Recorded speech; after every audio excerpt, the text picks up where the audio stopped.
meneruskan cerita tadi. Anak tadi itu nakal, masya Allah. Katanya orang Jawa, kalau bencana orang Jawa untuk ngaganya, selalu membuat orang tuanya sedih.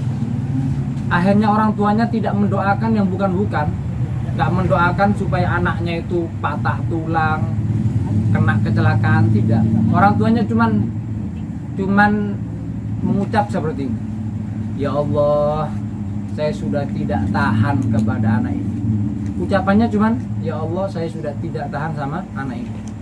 Tidak mendoakan, ya Allah, mudah-mudahan anak ini mati, anak ini patah tulangnya, anak ini kecelakaan. Cuman mengatakan, ya Allah, saya sudah tidak tahan sama anak ini. Sudah. Maka di hari itu juga, anaknya itu pada hari itu ambil caloret, arit, dipasang aritnya di leher orang tuanya. Orang tuanya nggak tahan sudah, sampai mengatakan, ya Allah, saya nggak tahan sama anak ini.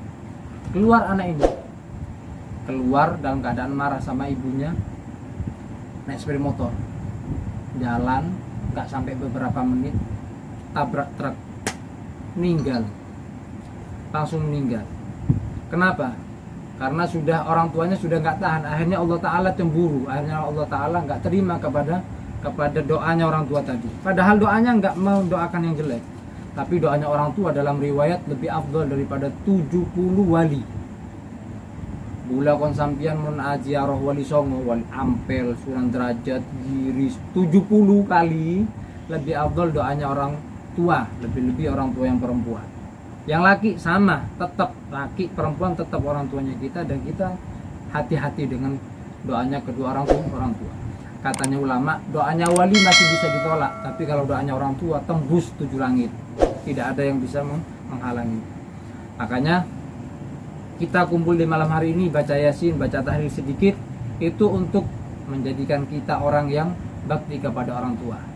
Kenapa? Karena kalau kita sudah bakti kepada orang tua, maka niscaya anak kita akan dijadikan anak yang berbakti kepada kita secara otomatis, tanpa dipinta, tanpa kita mendoakan. Maka insya Allah kita akan menjadi orang tua yang dibaktikan daripada anak-anaknya.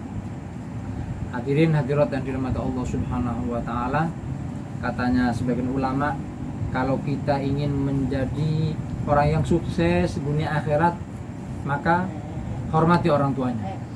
Kalau kita ingin menjadi anak yang sukses kepada orang tua, sukses dunia akhirat, maka hormati kedua orang tua. Pekerjaannya pengen lancar, hormati orang tua. Kata sebagian ulama, barang siapa yang menjadikan raja kedua orang tuanya, maka dia akan menjadi raja nanti. Maknanya apa? Barang siapa yang menjadikan orang tuanya enak, tentram, bahagia, maka pasti anak tersebut kehidupannya akan diberikan kebahagiaan oleh Allah Subhanahu wa Ta'ala. Bagaimana tidak, ada seorang sahabat datang ke Rasulullah untuk jihad dengan Rasulullah, perang dengan Rasulullah SAW.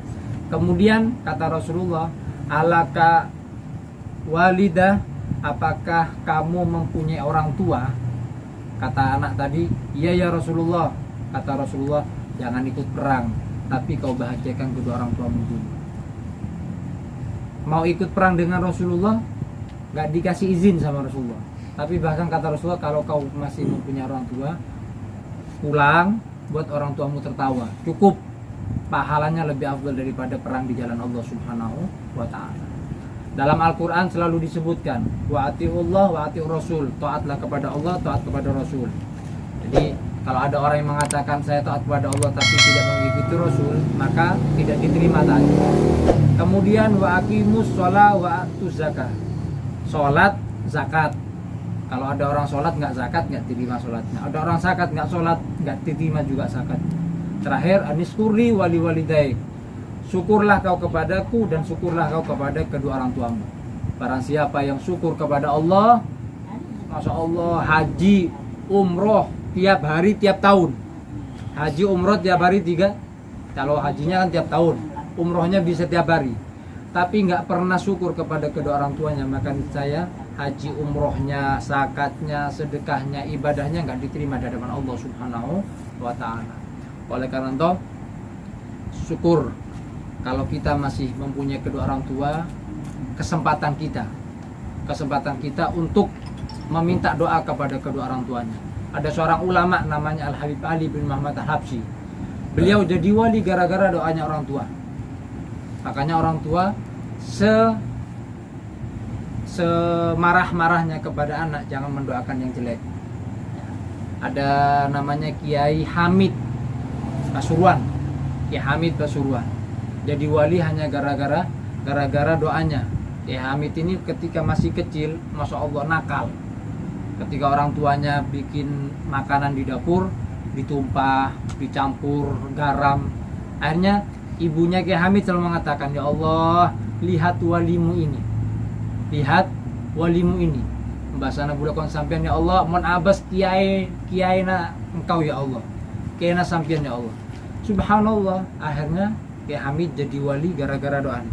Coba akena makna Kiai Hamid ketika Kiai Hamid menumpahkan adonannya orang tuanya, kemudian mencampur adonannya berantakan, bilang ya Allah, tua akan deti maleng Kiai Hamid.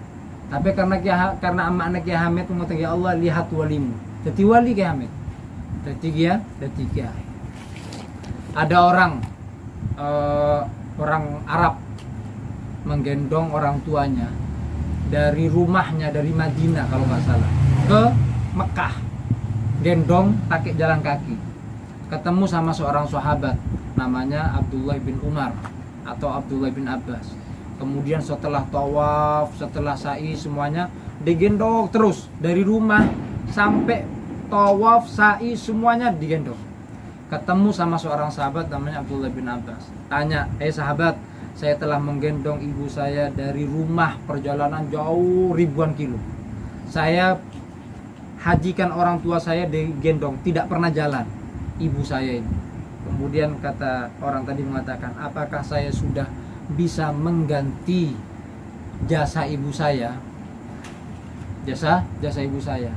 Maka katanya Abdullah bin Abbas, tidak bisa kau ganti jasa dan pahala atau kebaikan ibumu kecuali kau masukkan ibumu ke dalam perutmu, kemudian kau lahirkan juga sama, baru kau bisa mengganti jasanya orang tua kepada anak.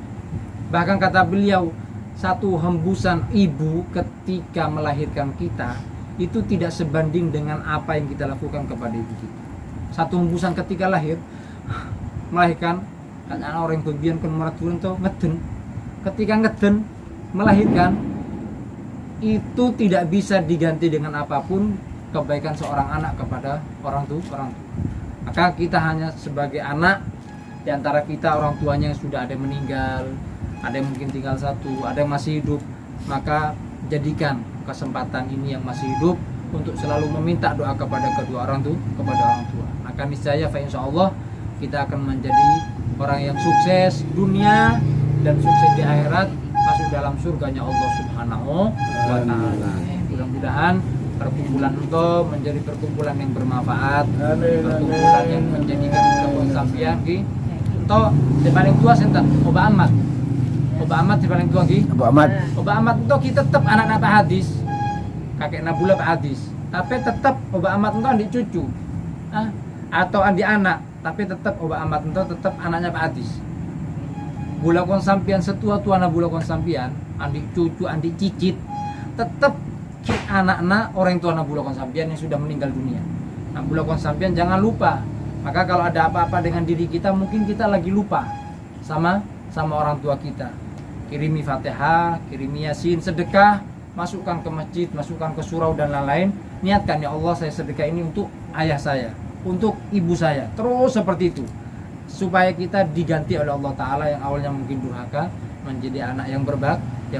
Semoga kita termasuk anak-anak yang berbakti kepada kedua orang tua kita. Amin ya rabbal alamin.